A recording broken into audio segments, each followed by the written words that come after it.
नाज़रीन, सांगड़ ऐं भरपासे लगातार बरसातुनि सबबि वणनि जे चूंडे समेत मज़दूरी जा कमकार रुकिजी विया आहिनि, जंहिं करे पोरे तबिको बुख ऐं बदहालीअ जो शिकार आहे। उन हवाले सां तफ़सील ॾिसूं था सारंग वसाण जी रिपोर्ट में।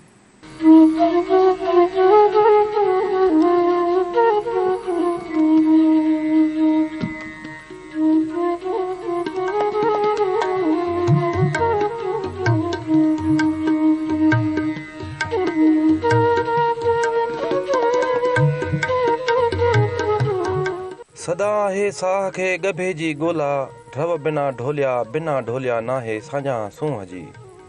हालिया बरसातुनि जे ड्रिघे स्पेल मैदानी इलाइक़नि में ज़रई मईशत खे कापारी धक रसायो आहे। उन नुक़सान में ज़मींदार हारी सख़्तु परेशान आहिनि त उते ज़रई मईशत सां जुड़ियल हिकु अहिड़ो तबिको बि आहे जेको ॾियाड़ी आणीनि ऐं चाढ़ीनि जे असूल ते ज़िंदगी गुज़ारे थो। उहो तबिको आहे ज़रई मज़दूर जेको लाबारा ॿनियुनि मां गोॾ कढण ऐं फुटियुनि चूंडण जी मज़दूरी कंदो आहे।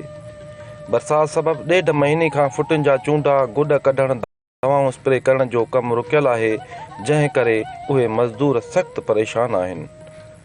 उन्हनि में ख़ासि तौरु औरत वर्कर जेका फुटियूं चूंडे पंहिंजे लाइ कपिड़े लटे जो बंदोबस्तु करे वठंदी हुई, उन खे हाणे हिन वक़्तु पंहिंजे बचनि जे पेट जी बाहि हुजण जी फ़िक्र ॻारे छॾियो आहे। वधीक संदन वाता दर्दन जो दास्तान ॿुधूं था। कुछ कोन, असांजा बोर्ड थी विया आहिनि, बचा वहीं वेठा आहिनि, बुख पिया मरनि, न को आहे मज़ूरी न को ॿी कुझु कोन आहे।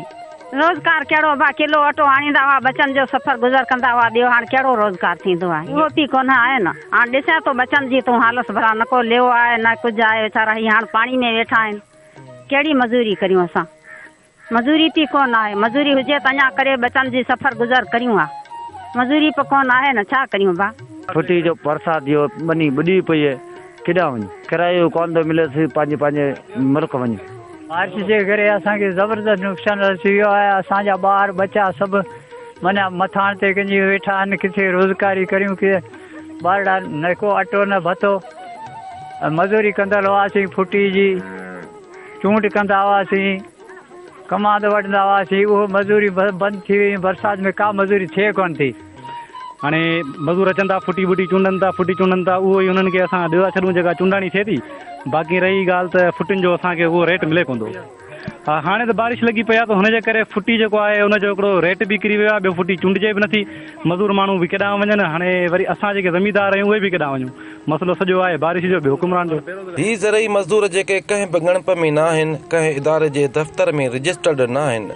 ज़रूरत उन ॻाल्हि जी आहे त लेबर खातो हिननि ज़रई मज़दूरनि खे रजिस्टर्ड करे खेनि सोशल सिक्योरिटी ॾे, संदुनि ज़िंदगियूं बचाए। कैमरामैन हाकम सोलंकीअ सां गॾु सारंग वसाण, धरती TV, सांगड़।